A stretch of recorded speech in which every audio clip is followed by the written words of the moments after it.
Welcome into a new BuffStampede Radio. Adam Munsterteiger, the publisher of BuffStampede.com, joined by football analyst William Gardner. We are going to do a live show this week. We decided to wait on that until Wednesday, the early signing date for high school recruiting, because that's going to allow us to field a ton of questions and get really interactive with it. William, thank goodness this 2025 Colorado Buffaloes football season's over, huh? Well, it's been challenging. I was just gonna say that I've kind of forgotten how to do this not live, so I had to relearn how to figure out how to get on here and everything. But it's been a tremendously disappointing season, and just sort of one thing after another. And it's good for it to be over with, and let's move into the next round of whatever the hell's going to happen here. But I think we should. I got some thoughts about how it wrapped up and that last game and all that sort of stuff. So I don't know. As disappointing a season as we've had in a long time. I mean, when we like Durrell's last year, that wasn't disappointing. I knew that coming from the year before. So this one, you really had higher hopes, and I think that those preseason expectations were warranted, but a lot of things didn't work out. Yeah, I think you're right. And I think for that reason, it could be arguably the most disappointing Colorado football season we've covered since we've been doing this together for a very long time, a couple decades now. It goes back to what you said about preseason expectations, Yeah, and I think the other one, it's like 2017. You come off a 10-win season, and you got your entire offensive line back, and then we went right back to 5-win season. So it's the same sort of situation. You come off a 9 or 10 win season, you expect to see some payoff from that really immediately.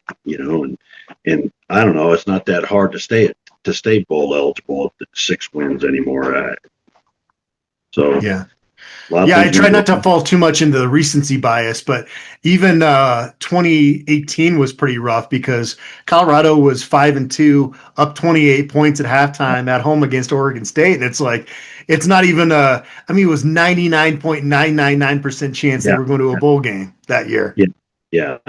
It's what, 6 more games to get 1 win. I mean, God, man, son of a. Yeah. We've been through the ringer a bit. This year, though, it's up there. Well, and I think that's why, you see on our board and probably other places, there's a certain amount of like, if you don't do this, that, you're not a real fan. It's like, if you're still on board with this thing, you're still a real fan after the last 20 years. Oh, yeah. And I don't know, there's a lot of things that need to happen to really turn this thing. I don't think we need to turn it around necessarily, just to get it past that one corner, I guess, to the next level. The next level being staying bowl eligible. Well, I guess we'd start with 2 years in a row. That'd be pretty monumental. Seems like a low bar, but one that's been they haven't been able to get over here. Yeah, since 2015 and 16. I mean, it's 20 years. For God's sakes, for 20 years. Yeah, I mean, no, you got to go back way before that. You got to go back to 04 and 05. No, that's what I meant, 5 and 6. Yeah. Oh, yeah, gotcha. Okay. Yeah. 20 years since we've had back-to-back winning seasons. That's crazy. That's nuts. I just did. You almost have to try to be that futile. It's like, I don't know. I look back at 2017 and 2018, and I have to wonder if McIntyre didn't throw a few games. I don't know. It's just crazy.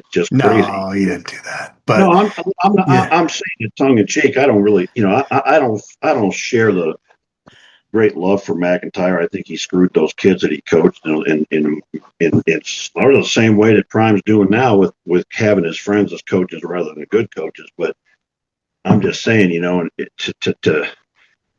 have 10 wins and then have your entire offensive line come back and then you still can't win 6 games. That's just crazy. It almost seems like somebody had to look for a way to lose. I don't know. Yeah. It doesn't provide much solace, but I know the folks that have endured those miserable seasons have at least enjoyed when 2016 happens, or 2023 happens a whole lot more, but it doesn't make it easier those other years, that's for sure. But I want, before we kind of get into big picture stuff here, William, we're going to talk about changes, important players to keep in the program. And then as the week goes along, as I mentioned at the top, we're going to get really heavy into recruiting. Tuesday, Wednesday, all I'm doing, William, is I'm going to be in my home office doing prep for signing day and covering signing day, and just, I went like 6 months without caffeine, and I needed a Celsius driving back from Manhattan, Kansas, because my eyes were starting to get a little heavy. So I think I'm going to bring back the Red Bulls this year, and we're just going to pound through this signing day this year. Yeah, well, we just get after it. I got other outside business myself, but we'll get into it and get after it. All right. But like I said, before we do that, I did want to get your reaction to Colorado season finale out there at Kansas State. Well, and I think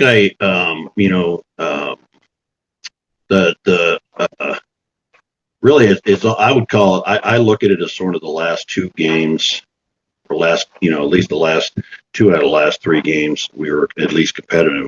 I think this team had every reason to just fold up and hand out another, 40-17 beatdown. But they showed up and they had some heart and they were in the damn thing and they could have won it, but just too many dumb mistakes, too many dumb coaching decisions. I will never understand this last 3 years and the refusal to go with a run game that works. Dallin Hayden was ripping them up in the first half. Nothing in the second half. Going into halftime, William, sorry to cut you off, but I turned to a couple other media members and I said, watch, Dallin Hayden, it's going to take him a while to get his first carry in the second half because they're going to make it too complicated. Right. Well, they're stupid. And then they run, they run the boundaries. They run the outside stuff to the short side of the field. These guys calling the plays the last 3 years, just, I don't know how the hell they have jobs as offensive coaches. They know people. That's all it is to it. But, the decisions making on this team, on the offensive side is mind boggling to me. I just don't get it. It's 7-7. You don't got to throw to catch up. Keep running the damn ball. Yeah. But I think also, the other thing about this Kansas State game is it really illustrates to me how the new model of college football sucks. And what I mean by that is you go into the last game or two and you got guys sitting out for their own business decisions or whatever the hell the reason, and that just sucks. It's like, you're not allowed to do that in the NFL. You want to be a professional, you show up, and they ought to have money taken away from them if they don't play, short of a real injury, but the idea that certain guys will just sit out bowl games or final regular season games or whatever because they don't matter, or this and that, I think that just sucks, and I think the game is worse for it, and I don't know, probably drive me away from the darn game at some point. But I just think that whole thing just stinks, and I don't know. On the other side of that, I think that CU came out and played pretty well with. One of the stories of this season is the unbelievable injury rate on this team. So again, without our tackles on offense and what have you, they still were pretty. Well, they weren't effective on offense, but the game stayed pretty close. I think the defense played a pretty solid game. I think anytime you hold anybody in this conference at 24, you got to win the game. But we haven't seen that happen this year. So lots of that. That's basically, that just, it's really special teams that crushed us against Kansas State. Blocks and all kinds of block field goal, block punt, or tip punt maybe, or whatever, And I don't even think that thing was tipped. I think they got that wrong. And in which case, if they didn't, it should have been roughing the punter. Yeah. But it was tough. It was tough to say with 100% certainty, but it did. That was like his best punt of the day.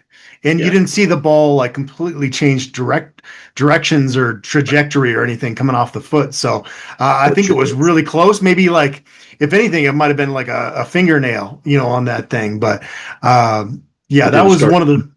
Like that, yeah. Yeah, but Amada, that's he kicked pretty low. He kind of had a slow lead up to the holder.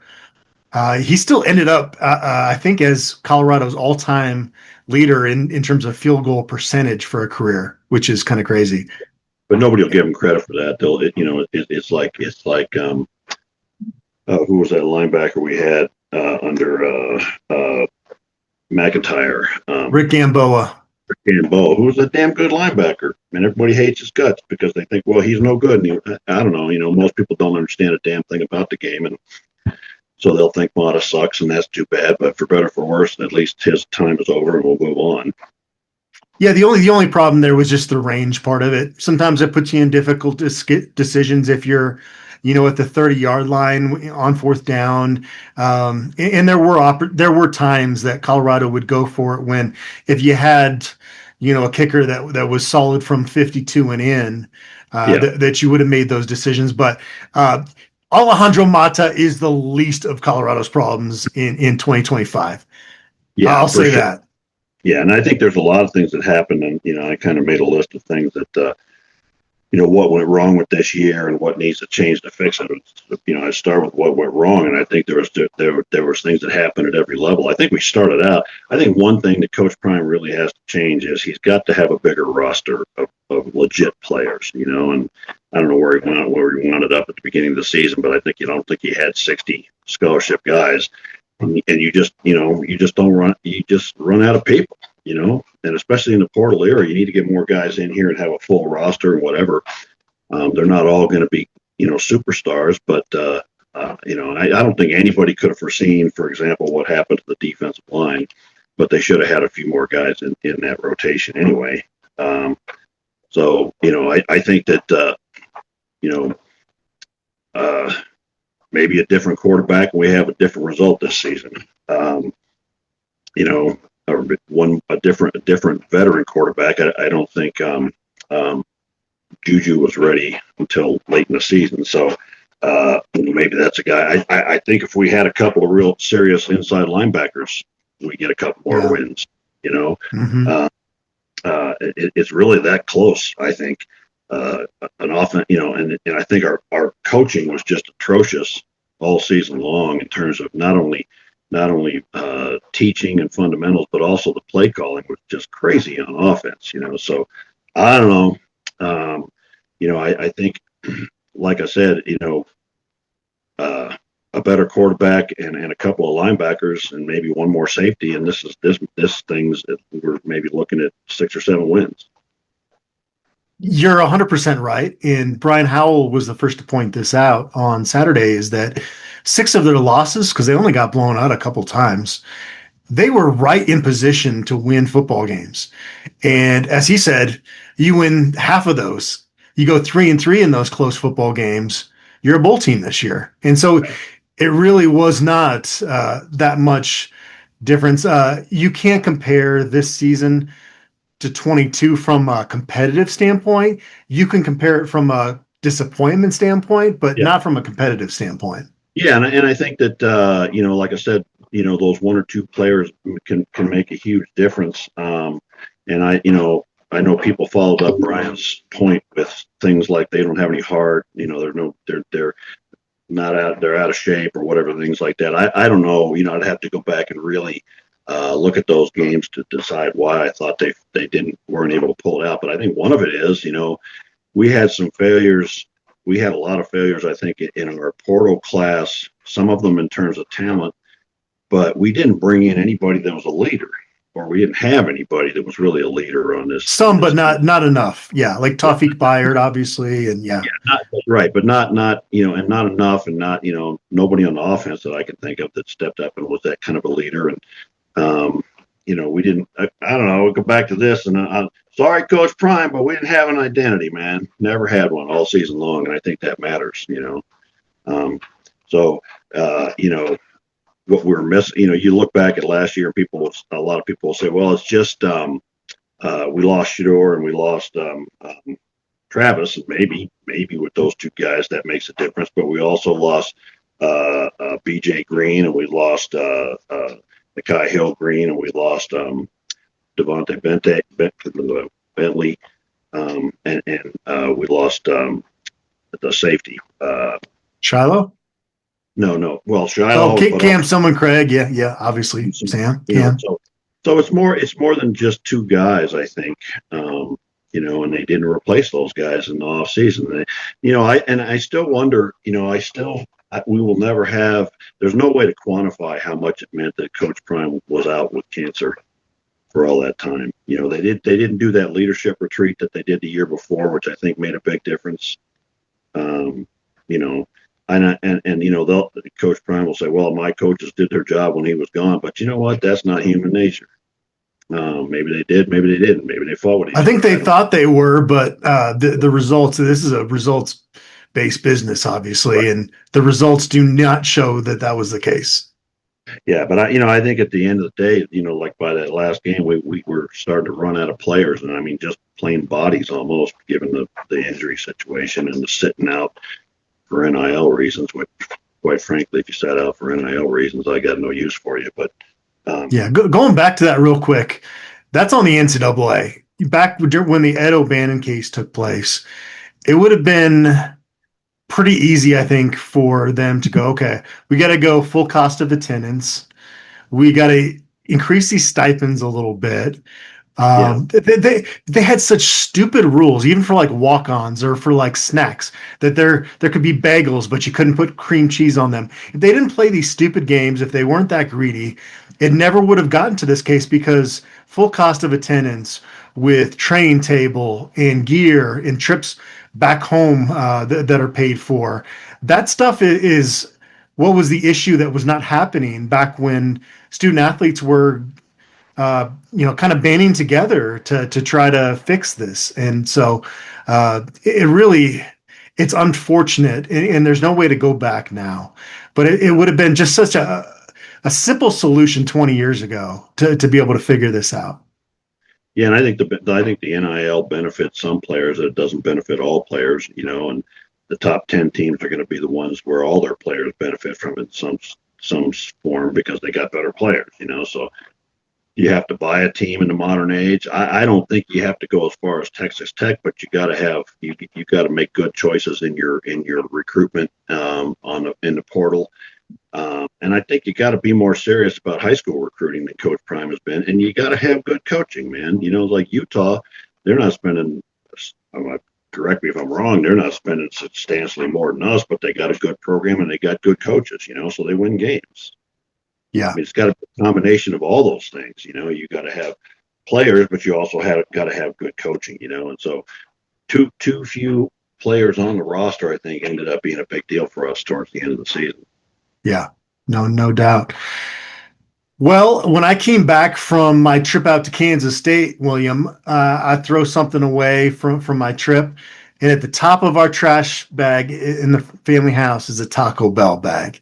So my family, they were living moss while I was out there in Manhattan, Kansas.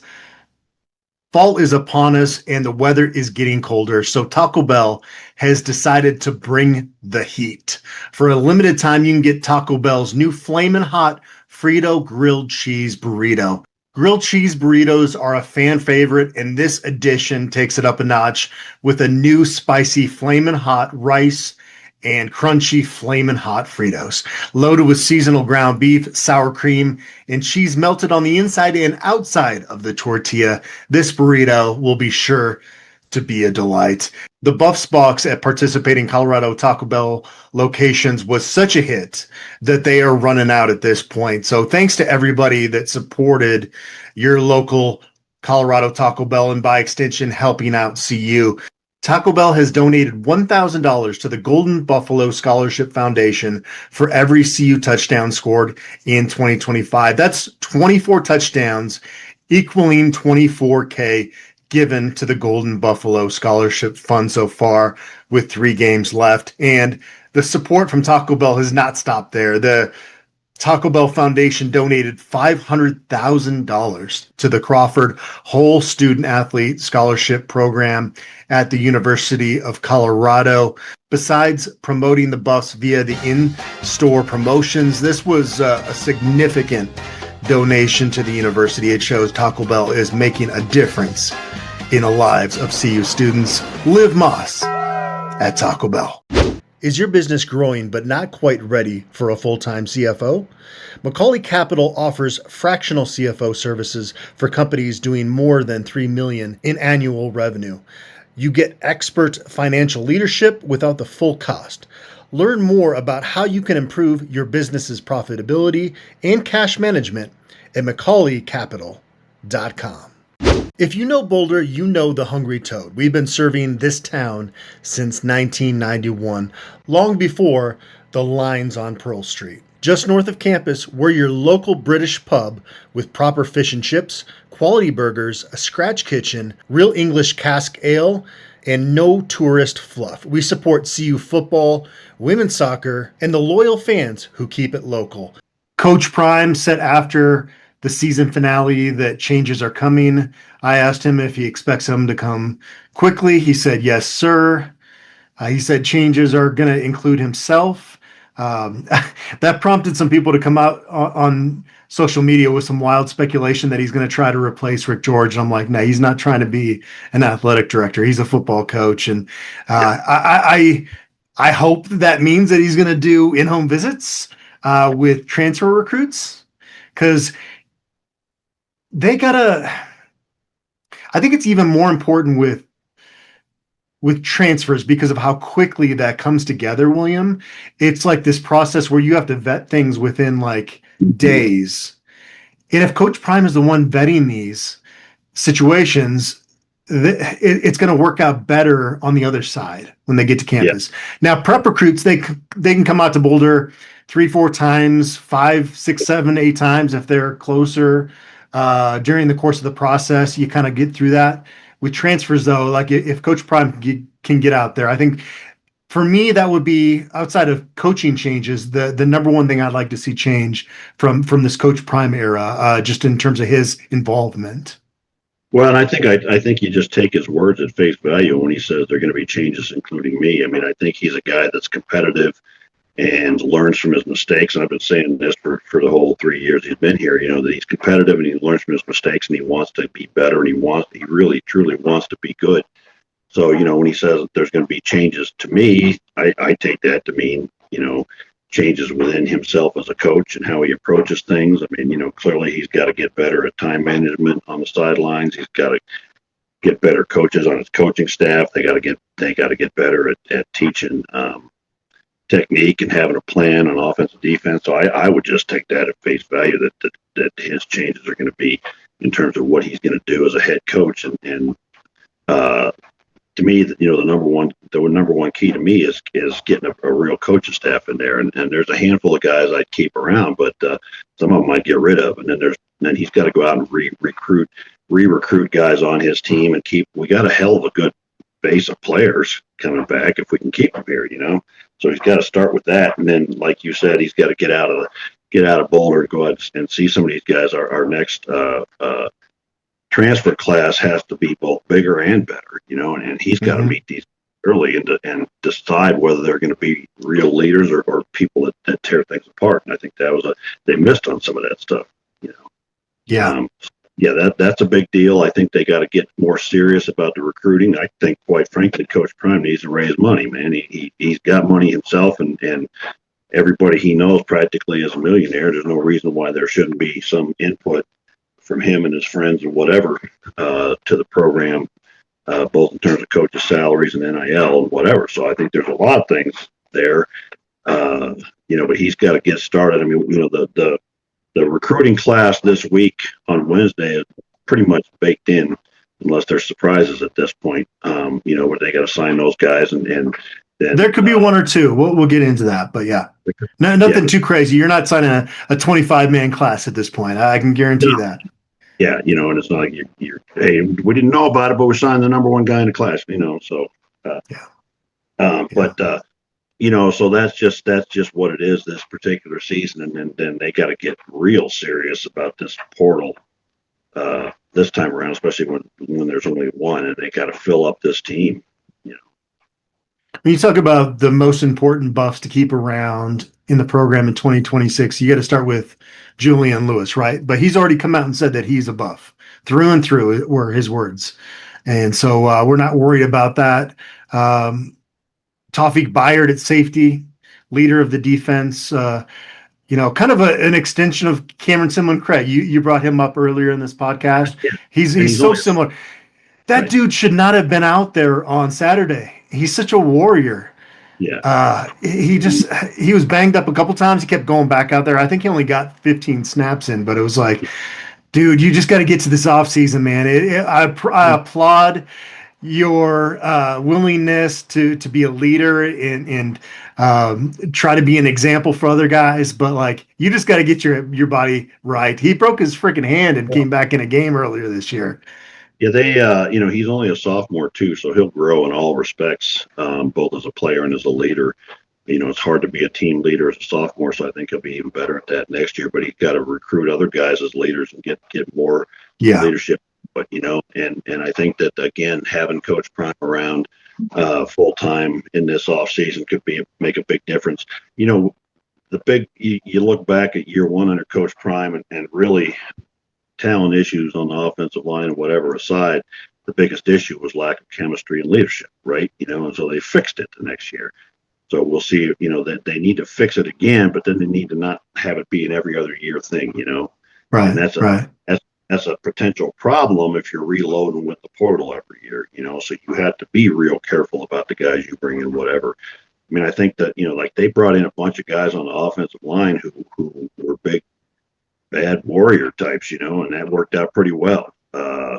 So you gotta follow that mold at every position on this team, and then, we talk about players that we need to keep around.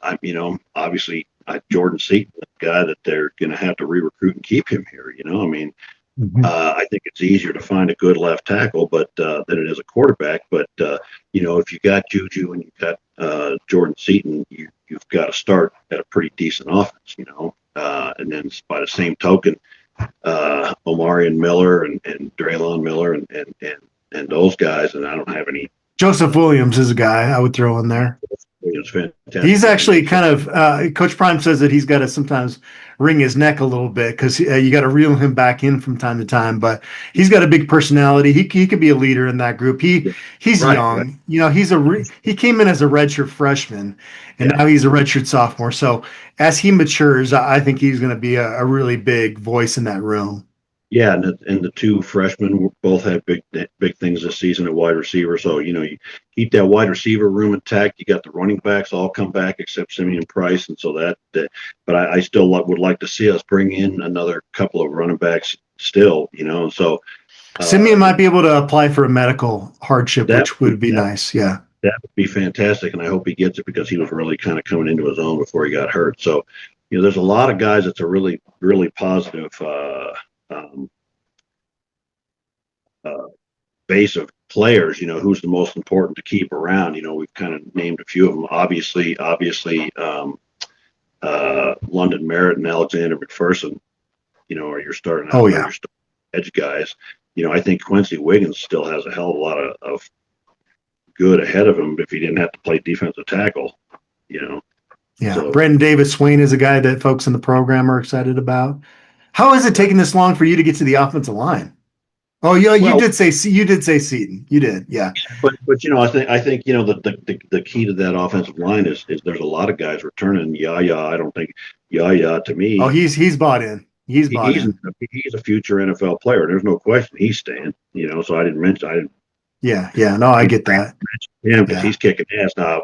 Chauncey Gooden, I think, is also still going to be a future outstanding player. Carday Smith, and I think Walker Anderson looked pretty decent for a young guy in the fall camp. So there's those guys. You got Monatai Monty and Larry Johnson. I think has a real future still. Andre Roy struggled at times, but I think he's got a future. So you got a base for an offensive line there, and so.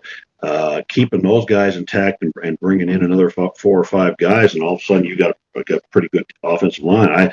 I frankly don't have any problem with those 3 coaches either. I mean, I think they did a pretty good job, up until. Yeah, I mean, especially from where the baseline had been set before they took over, for sure. And I don't think there's many offensive line coaches out there that are going to still, have a kick-ass offensive line with both starting tackles out. I mean, that's a tough pill. Yeah, no doubt. So I think and I think the guys we brought in, man, I wish Zarian McGill had another season, but or Xylon Chrysler and Xavier Hill were a couple of studs too. But we're going to have to rebuild that defensive line. I don't know if Otis is coming back. It was a little bit of a disappointment. But they're going to have to rebuild that almost from scratch. And then linebackers the same with Mantrez Walker. We got no linebacker room right now at all, really. Yeah, that room is pretty bleak. Now you got a couple talented high school guys coming in, but you can't bank on that. You can't bank on that. Colton and Crawford are as good as you could ask for as incoming linebackers. They're studs. Crawford especially, man. That kid, there's no chance he's not successful as a starting linebacker in college, in my opinion. Yeah, and he's a guy, he's got everything. I remember we did the film room on him. One was the last summer or whatever, and I remember looking at the film going, how the hell is this guy not higher rated than this? Now he's a 4-star. Now you called it. Yeah. Right. Yeah. Right. Because I was looking at that film going, that is crazy linebacker film, Yeah. Nate Landman-esque, I would say. Yeah. And all three of those incoming linebackers, I think, are really good guys. With Caden Salter moving on, I don't know if Kylan Salter stays around or not, but we really still got to, at this point, we got almost nobody in that room. So they need to bring in some younger guys if they can too, maybe some sophomores and whatever. But the other thing that was disappointing this year was I think the struggles at cornerback, which is kind of crazy with Deion Sanders as your head coach. So I think you got. I don't think there's any question that Tawfiq Byard is coming back. John Slaughter's actually been pretty decent the last few games. He's gotten really good recently. He's and you got maybe Carter Stoutmeyer coming back, and Ben Finiseth says he's coming back. That it's funny, that safety room was one of those where we were kind of questioning going into the season. Yeah. It ended up being it wasn't perfect by any stretch. No unit on defense was this year, but kind of proved to maybe be the strength of that defense. If you're grading on a curve. Yeah, and I think they got better as the season went along. And so, and with basically all of them eligible to come back, and if we get one or two, I'd still like to get another guy out of the portal or two, and then in the cornerback room, you got a lot of guys there that still have potential. But I don't know. I think we've kind of covered everybody that we absolutely need to have stick around for next year. But there's a lot of recruiting they need to do within the team to keep a lot of those guys on board. Now, there are names that we've talked about here about important pieces that you want back, and some of them we kind of mentioned we're not worried about. There are going to be a couple guys on that list that are going to leave, William. Yeah. It is what it is. Right, and so that's why we talk about getting Coach Prime on the road for in-home visits to be able to replace those guys. I'm just looking back at the running back room, and quite frankly, the guy I'm still excited to see healthy is DeKalen Taylor, and get Simeon, get those four running backs, Hayden and Welch, back with a real offensive coordinator, and man, you got a running game, Mm-hmm. Yeah, safety and running back, I think I would say are the least of my worries.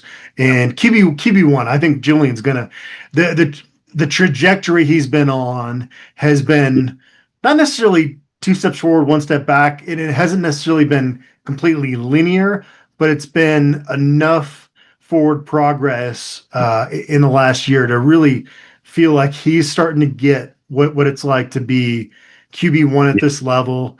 And he's 18 years old, and he's going to be 19 at some point next season. He's going to keep maturing. Yeah, he's got to take leadership of that offense and take leadership of those receivers. There's a lot of talent in that wide receiver room. They got to get a serious coach, because Phillips is not a serious coach. And then the other thing is, people keep saying, I keep seeing people say, well, I guess we overrated the value of our wide receivers. And I would say that what sucked was the passing tree concepts that this offense put out there. That they didn't give those guys a chance to really have success, because they didn't use them in ways and send them on routes and things like that allowed them to get open and make things happen. So I don't know. And plus, we struggled so much getting the ball to them anyway. But there's guys in that wide receiver room who are going to play at the next level. Yeah. Yep. Well, good stuff. Anything else you want to get off your chest before we turn the page, get into the off season? And it's not going to be rainbows and butterflies this off No. season. There's going to be a lot of hard questions asked and a lot of things that need to get fixed. But I really do genuinely enjoy the high school recruiting coverage aspect of BuffStampede.com. I enjoy doing that with you. Unfortunately, we planned a whole day around Gavin Mueller to do a film room on him, and then he flips to Miami. So it can be tough sometimes to, this stuff moves so quick. And I just hope folks are going to be tuning in to BuffStampede.com on signing day, because there's going to be some new news. I can pretty much guarantee that. And with regard to Gavin Mueller, I know some people are like, "Oh, it was the money." Well, why in the hell would a tight end come to this team? I'm asking a serious question. Why in the hell would a tight end come to this team that hasn't thrown to the tight end in a decade? I mean, I was kind of amazed that he was on with CU to begin with, but you got to see who. I think with a lot of guys, you're going to have to see who the offensive coordinator is and how different positions fit into what he wants to do. Before you start thinking that guys like Gavin Mueller are going to come here. I'm not going to be able to tune into a Miami Hurricanes game when he's there, because I was a big fan. You talk about tight end. I just want to see that dude line up in the Wildcat in short yard situations. Yeah. Well, he and Crawford are as impressive prospects as I've seen in quite some time. I really like Preston Ashley too. We're going to do a film room on him for signing day. That should be fun. He could come in and compete for that nickelback role from day one, in my opinion.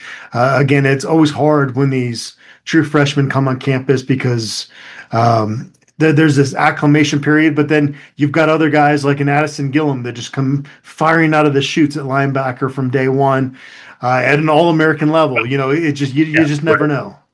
And from our perspective as CU followers and reporters and whatever, a lot of the guys that end up being studs are quite often under recruited and underrated. So nobody thought that Nate Lamon was going to be Nate Lamon. Nobody. Just a 3-star guy out of California, nothing really special. So I think a lot of times every year there's big surprises at some of these positions. Yeah. Cool. Good stuff, William. Let's turn the page. Let's get in this offseason. We're going to have to be tough critical, but at least we can put 2025 in the rear view. Not the year, but the football season. Well, and I think I'll leave the final message here is like, by nature, I'm an optimist, but you may have to beat me with a stick next year and say like, nope, get more pessimism in there, pal, because you always think things are going to go well. And so, I don't know, maybe I got to change my ways from here. Well, in the transfer portal era, you can fix a program pretty quickly. Deion Sanders led the Colorado Buffaloes to 9 wins. He helped bring a Heisman to Boulder. He battled cancer last year.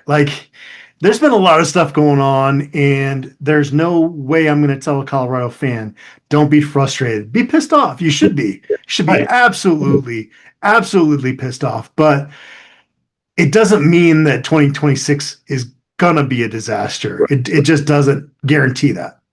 Right. And, Shador obviously Shador and Shiloh obviously is his sons, and I think there was a relationship with Travis Hunter, but he got Travis Hunter to go to Jackson State. If he can do that, he can get guys like that to come here too, and he has. So there's always hope, I think, and I think a lot of people that are writing him off and saying he's a fraud and all that other kind of stuff are being kind of stupid and silly. At the very, very least, William, he deserves an opportunity to fix it. Has been my point all along. That's my main point that I'm trying to get across. Yeah. Do you agree with that? Yeah, yeah, absolutely. But and I think he needs to. It's tough at his age, my age, to look in the mirror and